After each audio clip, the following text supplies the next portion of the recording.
సభకు అధ్యక్షత వహించినటువంటి సోదరుడు రాజారాం యాదవ్ గారికి, అదేవిధంగా ఈ కార్యక్రమానికి ముఖ్య అతిథులుగా వచ్చినటువంటి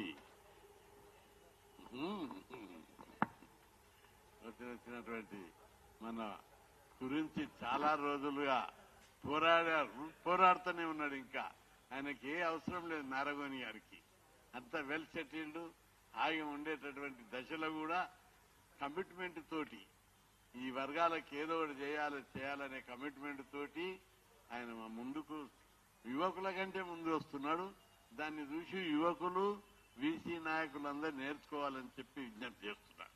అదేవిధంగా రామ్కోటికి, అంజీ, సతీష్, డాక్టర్ మన అడ్వకేట్ గారికి, అడ్వకేట్ రామ్మూర్తి గారికి, మహేష్ కు, అందరికీ పేరు పేరున నా యొక్క హృదయపూర్వక నమస్కారం. ఈ హైకోర్టు ఇచ్చినటువంటి స్టే ఎంత అన్యాయంగా ఇచ్చిందంటే అందరూ రాష్ట్రంలో ఉన్న వాళ్ళందరూ నివ్వెరపోతున్నారు. ఏమిరా ఒక రోజు ముందు స్టే ఇవ్వనని సాక్షాత్ హైకోర్టే ప్రకటించింది. స్టే అడిగిన వాళ్ళు నో ఈ దశలో మేము ఇవ్వము, ఎన్నికల షెడ్యూల్ ప్రకటించారు, ఎన్నికల నోటిఫికేషన్ రేపు ఇవ్వబోతున్నారు, ఇట్లాంటి స్థితిలో మేము స్టే ఇవ్వమని చెప్పి హైకోర్టు ఓపెన్ గా బహిరంగ సభలో ప్రకటించినట్టు ప్రకటించారు. రాష్ట్ర ప్రజలందరూ కూడా విన్నరు. చెవులారా కోట్లాది మంది ప్రజలు విన్నారు. ఆ తర్వాత ఏమైందో ఏమో, రాత్రికి రాత్రే ఏం మాయ చేసిర్రో, ఏ నాయకుడు మాయ చేసిర్రో, ఎవరి ఒత్తిడో తెల్లారి మొత్తం సీన్ మారిపోయింది. స్టే ఇచ్చాడు అన్న ఎవరు ఊహించని విధంగా స్టే ఇవ్వడం చూసి రాష్ట్రంలోని బీసీలందరూ తిరగబడ్డారు. స్టే ఇవ్వడానికి ఎలాంటి హేతుబద్ధమైన కారణాలు లేవు. ఎందుకంటే రెండు బలమైన కారణాలు స్టే రిజెక్ట్ చేయాలి. ఒకటి, ఫస్ట్ ఎన్నికల నోటిఫికేషన్ ఇచ్చినాక స్టే ఇవ్వడానికి వీల్లేదు. అది సుప్రీంకోర్టు చెప్పింది. ఎన్నికల కమిషన్ ఓ రాజ్యాంగబద్ధమైన సంస్థ. ఓసారి ఎన్నికల నోటిఫికేషన్ వచ్చినాక కోర్టులు జోక్యం చేసుకోరాదు అని చెప్పి ప్రకటించింది. ఎన్నికల నోటిఫికేషన్ ఇచ్చినాక ఫస్ట్ పాయింట్, నోటిఫికేషన్ ఇచ్చినాక స్టే ఇవ్వద్దన్నది సుప్రీంకోర్టు ఆదేశం. ఇది ఎక్కడ కూడా ఇవ్వడం లేదు. ఇది ప్రపంచంలో కూడా ఎక్కడ జరగదు. ఇక రెండవ పాయింట్, 30 బీసీ సంఘాలు ప్రముఖులైనటువంటి వాళ్ళు కేసులు వేశారు. మొత్తం ఇంప్లీడ్ చేసి కేసులు వేశారు. ఆ కేసుల యొక్క వాదన ప్రముఖులైనటువంటి వాళ్ళు వేశారు. మంచి మంచి అడ్వకేట్లను పెట్టుకున్నారు. ప్రముఖ పర్సనాలిటీ, ఎంపీలు, ఎమ్మెల్యేలు, నాయకులు చాలా మంది కేసులు వేశారు.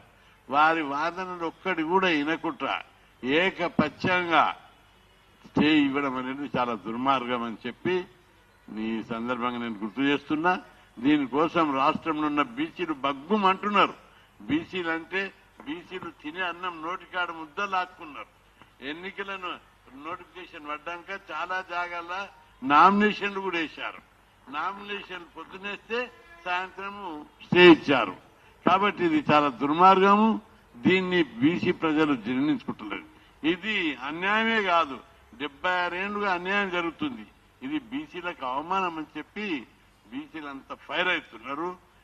బీసీలు అన్యాయాన్ని ఓర్చుకుంటారు, కానీ అవమానాన్ని భరించరు. అందుకే ఈ అవమానానికి ధీటుగా స్టేకు వ్యతిరేకంగా నిరసనగా ఈ నెల 14 నాడు పెద్ద ఎత్తున రాష్ట్ర బంద్కు పిలుపు ఇవ్వడం జరిగింది. ఈ పిలుపుకు అన్ని పార్టీల మద్దతు ఇవ్వాలి. అన్ని బీసీ సంఘాలు, ప్రజా సంఘాలు ప్రతి ఒక్కరు కూడా మద్దతు ఇచ్చి బీసీల సత్తా నిరూపించుకోవాలని చెప్పి నేను విజ్ఞప్తి చేస్తున్నాను. అయితే ఇక్కడ ఒకటి గమనించాలి. సరే లోపాలు ఉన్నాయి, కానీ రాజ్యాంగంలో ఏముంది? 243 రాజ్యాంగంలోని ఆర్టికల్లో ఇది రాష్ట్ర ప్రభుత్వము బీసీ రిజర్వేషన్లు నిర్ణయించే అధికారం ఉన్నది అని చెప్పారు.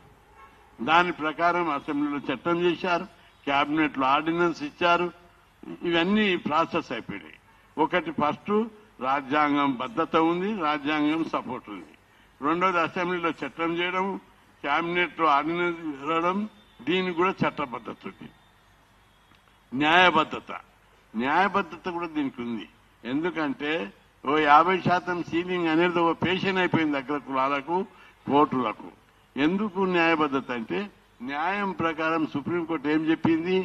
50% సీలింగ్ కు 3 పాయింట్లు మనకు ఆధారం ఉండొద్దు, తీసేయాలని. అగ్ర కులాలకు 10% రిజర్వేషన్లు ఇచ్చినప్పుడు అప్పుడు వాళ్ళు తీసేసారు. ఆ బ్యారికేడ్ తీసేసి 10% ఇచ్చి 60% దాటి అప్పుడు అగ్ర కులాలకు 10% రిజర్వేషన్లు ఇచ్చినప్పుడు 50% సీలింగ్ లేదు. బీసీలకు ఒక్కరికే 50% సీలింగ్ ఉంటుందా? బీసీలు అంటే మీకు చిన్న చూపు అనేది క్లియర్ గా కనిపిస్తుంది. బీసీ అందరికీ సమాజంలో ఒకటి అడ్వకేట్లల్లా అందరికీ, ఈవెన్ అగ్రకులాలే కాదు బీసీలు కూడా ఏమంటారు తెలుసా? ఇది కొట్టేస్తారు, ఇది కొట్టేస్తారు. బీసీల కేసు ఏది పోయినా కోర్టులు కొట్టేస్తాయనే నానుడి సమాజంలో వచ్చింది. అందుకే బీసీలంటే భయపడేటట్టు ఈ సమాజం లోపల వ్యవస్థను, కోర్టులను, మొత్తం సమాజం లోపల బీసీల సత్తా మండల్ కమిషన్ అప్పుడు ఎట్లా చేసినాము? బంధులు 2 సార్లు 3 సార్లు బంధులు జరిపినాం. బస్సులకు గాలబెట్టారు, 60 బస్సులు గాలబెట్టారు. ప్రభుత్వ ఆఫీసులు నడవలేదు, స్కూళ్లు నడవలేదు, కాలేజీలు నడవలేదు. మొత్తం ఎక్కడికక్కడ ప్రజా జీవితం స్తంభించిపోయింది. ఇప్పుడు కూడా మనవి చేస్తున్నా, ఈ బంధును అందరూ సహకరించాలి, రాజకీయ పార్టీలు సహకరించాలి, వ్యాపారస్తులు